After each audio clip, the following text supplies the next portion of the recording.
And so I'm curious for you, how do you see this interaction happening? Like, how did it start for you to decide, I think I want to study more and learn more at this intersection of kind of theology and clinical work? Yeah.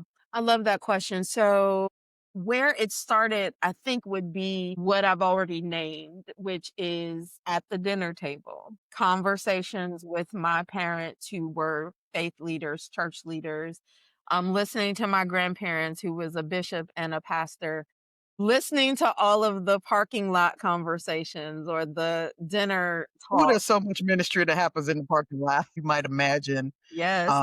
I felt a little bit like the retriever of Nicodemus. People came to see me like a thief in the night. Wow.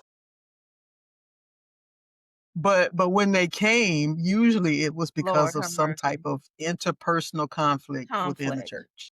Right. Absolutely.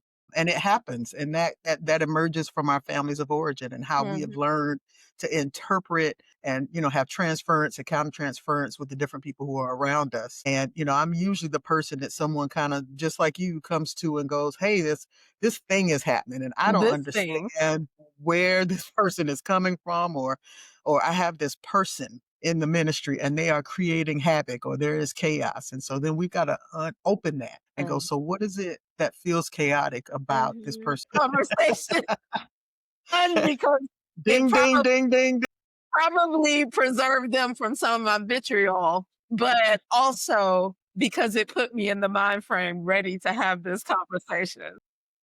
It brought all these memories back to the forefront. Okay, Yes, let's it look at it did. from this angle today, Yes, it right? did. Yes, it did. And that kind of leads us to what we have as a guiding question today, which is where do family systems roles? And we mentioned a few earlier, kind of like the hero, the scapegoat, the Mhm. lost child. Where do these family system roles show up in congregational life? Okay. Immediate question comes to, well, a scenario comes to mind of Okay. someone who was clergy, called to minister, but every ministry that she found herself in, there was a trail of chaos and kind of her bluntness, her directness, that kind of thing. And so she became the scapegoat Mhm. in each of these ministries for what was ailing the ministries. Mhm. Until finally she ended up in the children's ministry. And kids love everybody. Everybody, but they They'll tell you the truth, but that was really a good home for her. okay. But I Well, I'm thought glad she about the found a home. hurt, I think, that she felt at being so isolated in the other spaces she tried to be a part of with the Okay. adults.